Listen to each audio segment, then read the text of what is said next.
हाँ जी, कैसे आप सब? आई होप अच्छे होगे। एंटरप्रेन्योरशिप स्टार्ट कर चुके हो, कोई नहीं करवा रहा, हम कर रहे हैं आपके साथ। एक वीडियो ऑलरेडी आ चुकी है, नहीं देखी है तो जाके देख लो। इंपॉर्टेंट एस्पेक्ट है, सारा मटेरियल साथ है। आज ज्यादा टाइम ना लेते हुए बात करेंगे सीधा बिजनेस अपॉर्चुनिटी की। अपॉर्चुनिटी हम ऑलरेडी लास्ट वीडियो में डिस्कस कर चुके हैं, आज बात करने वाले हैं बिजनेस अपॉर्चुनिटी की। क्या होती है बिजनेस अपॉर्चुनिटी? देखो, कुछ कीवर्ड्स निकालते हैं। सबसे पहले निकाल रहा हूं मैं, अभी देखो रीड आउट नहीं करके फिर भी कीवर्ड निकाल रहा हूं। फर्स्ट हो गया मेरा इकोनॉमिक आइडिया, दूसरा हो गया मेरा बिजनेस एंटरप्राइज एंड थर्ड हो गया मेरा प्रॉफिट। ये तीन कीवर्ड निकाले मैंने। आइए अब रीड करते हैं। कह रहा business opportunity is an economic idea which can be implemented. उस आइडिया को हम क्या करेंगे? इंप्लीमेंट करेंगे। क्या करने के लिए? To create a business enterprise and to earn profit. So basically ये अपॉर्चुनिटी तीन एस्पेक्ट लेके आ रही है। फर्स्ट इकोनॉमिक आइडिया, दूसरा creation of business enterprise and third earning of profit. कह रहा दो चीजें आपको ध्यान में रखनी है। Two things should be kept in mind before selecting an opportunity. क्या क्या? मैं आपको बता दूं कि जो आप प्रोडक्ट लेके आ रहे हो वो मार्केट फिट प्रोडक्ट है या नहीं, और दूसरा जो आप इन्वेस्टमेंट कर रहे हो उस पे आरओआई आपको जो चाहिए, जो मिनिमम से ज्यादा है या नहीं। आरओआई पर्सपेक्टिव से आप सेटिस्फाइड है या नहीं, और आपको होना है एंटरप्रेन्योर। कह रहे ensure good market for the product जो आप प्रोड्यूस या प्रोवाइड करने वाले हो। Second, ensure attractive rate of return on the investment. ये दो ऐसी चीजें हैं जो आपको मेक श्योर करनी है कि जो आपकी बिजनेस अपॉर्चुनिटी है, जिससे आप बिजनेस एंटरप्राइज बना रहे हो अर्निंग प्रॉफिट के मोटिव से, वो ये दो चीजें आपको दे रही है या नहीं दे रही। अब मैं कुछ एलिमेंट्स की बात करना चाहूंगा आपके साथ बिजनेस अपॉर्चुनिटी की। पांच ऐसे एलिमेंट जिसमें दो यही है सिमिलर, जो हम डिस्कस कर चुके हैं। पांच एलिमेंट की बात करेंगे जो बिजनेस अपॉर्चुनिटी के लिए जरूरी है। आइए समझते हैं क्या कह रहा है। First, assured market scope. Market scope होना चाहिए, जो प्रोडक्ट आप सर्विसेज आप जो लाने वाले हो उसका मार्केट में स्कोप है या नहीं है। एक्सेप्टेबल रेट ऑफ रिटर्न की बात करेंगे, जो रिटर्न है। भाई यार, आप देखो एफडी में कमाते हो 6-7%, ठीक है, और आप मान लो बिजनेस करके कमा रहे हो 4% पर एनम, तो कैसा मार्केट फिट? आरओआई तो आ ही नहीं रहा ना भाई, तो ये भी इंश्योर करना है। थर्ड बात करें, जो आपका आइडिया है क्या वो प्रैक्टिकल आइडिया है, प्रैक्टिकेबिलिटी है, सिर्फ हवा में बातें तो नहीं कि ये कर लेंगे ये हो जाएगा, ऐसा तो कुछ नहीं है ना मेरे भाई, चेक करो।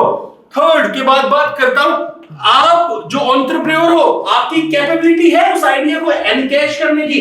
क्या वो मार्केट में आप ले भी है तो क्या उससे जो अपॉर्चुनिटीज क्रिएट हुई है उससे पैसा आप कमा पा रहे हो नहीं पा रहे, अपने लिए कुछ कर भी पा रहे हो या नहीं कर पा रहे हो। लास्ट बात करते हैं, फ्यूचर ग्रोथ है या नहीं। चलो आज की बात कर लेते हैं, मार्केट फिट है, सब कुछ है, आज वो चल जाएगा, पर फ्यूचर प्रोस्पेक्टिव ही नहीं है। 2 साल में धंधा बंद, कैसा क्या हो आप एंटरप्रेन्योर? कुछ भी तो नहीं हो। तो 5 ऐसे एलिमेंट जो बिजनेस अपॉर्चुनिटी के लिए जरूरी है, जिसमें हमने सबसे पहले बात करी मार्केट स्कोप की, दूसरी आरओआई की बात करते हैं, तीसरा आइडिया प्रैक्टिकल होना चाहिए, चौथा एनकैश करना चाहिए, और पांचवा उसकी फ्यूचर ग्रोथ के बारे में बात कर रहे हैं।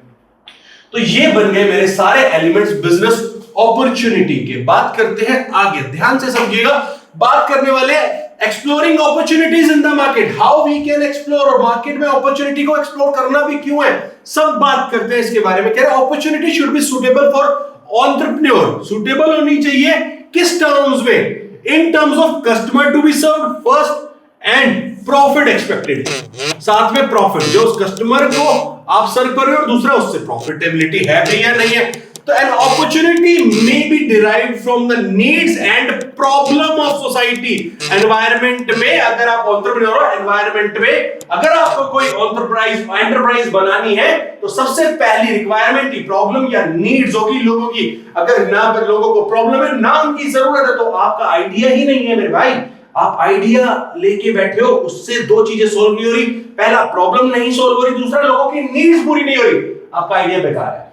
ठीक है, sensing entrepreneurial opportunity is a process of converting an idea into opportunity. पहले एंटरप्रेन्योरियल अपॉर्चुनिटीज को सेंस कर रहे हो, तभी तो आप अपॉर्चुनिटी क्रिएट कर पा रहे हो एंटरप्राइज के लिए।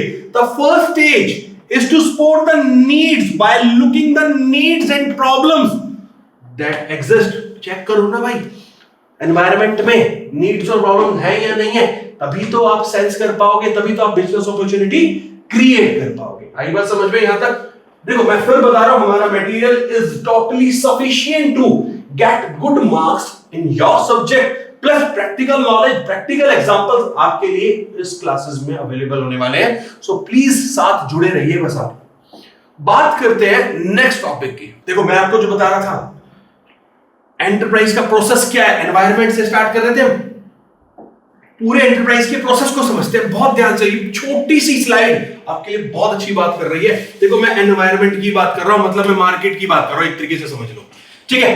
समझना, सबसे पहले मेरी क्या बोली मैंने, प्रॉब्लम या नीड्स ऑफ पीपल, जरूरत, तभी तो आइडिया अपॉर्चुनिटी में कन्वर्ट हो पाएगा। जब लोगों को प्रॉब्लम हो रही है या उनकी नीड है, उससे अपॉर्चुनिटी स्पॉट होगी।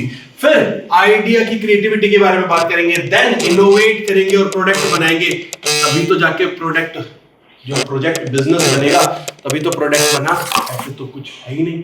तभी तो वापस मार्केट में आएगा। सिंपल, प्रॉब्लम, नीड्स, उसके बाद आती है मेरी अपॉर्चुनिटी स्पॉटिंग, उसके बाद मैं बात करता हूं क्रिएटिविटी एंड आइडियाज की, उसके बाद मेरा इनोवेशन होता है, प्रोडक्ट बनता है, लास्ट में प्रोजेक्ट बिजनेस की बात करते हैं, प्रोजेक्ट बिजनेस की बात करते हैं, बिजनेस की बात करते हैं बेसिकली।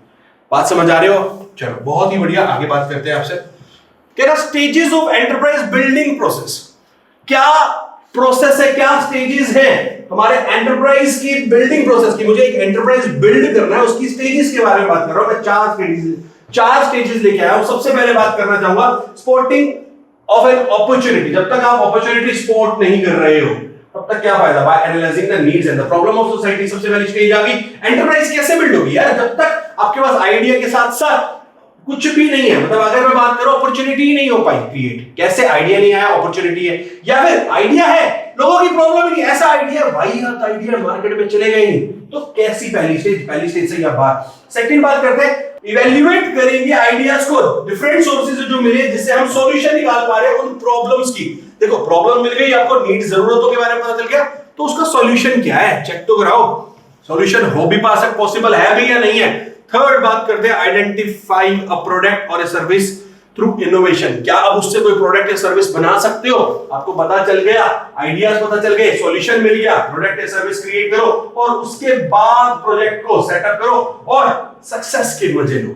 ठीक है, तो fourth stage is setting up a project and nurturing it into success. Successful तभी तो हो गए आप, ऐसे तो कुछ मजा ही नहीं है ना। एंटरप्राइज बनाने के बाद भी जेब से पैसा लग रहा है तो मजा कहां, सक्सेस तो मिलेगी ही नहीं ना आपको। आई बात समझ में? तो ये है मेरी स्टेजेस एंटरप्राइज बिल्डिंग प्रोसेस की। बात समझ आई? सो इस वीडियो में हमने ऐसे एस्पेक्ट्स के बारे में बात किया है जो शायद आपके प्रैक्टिकल लाइफ में या एंटरप्रेन्योरियल जर्नी, हो सकता है आप भी एक एंटरप्रेन्योर बन के निकले, तो उसके लिए बहुत इंपॉर्टेंट है। तो वीडियो को अच्छे से देखना, समझना, सब्जेक्ट वाइज नहीं, नॉलेज वाइज देखना। ठीक है, मिलते हैं आपसे नेक्स्ट वीडियो में।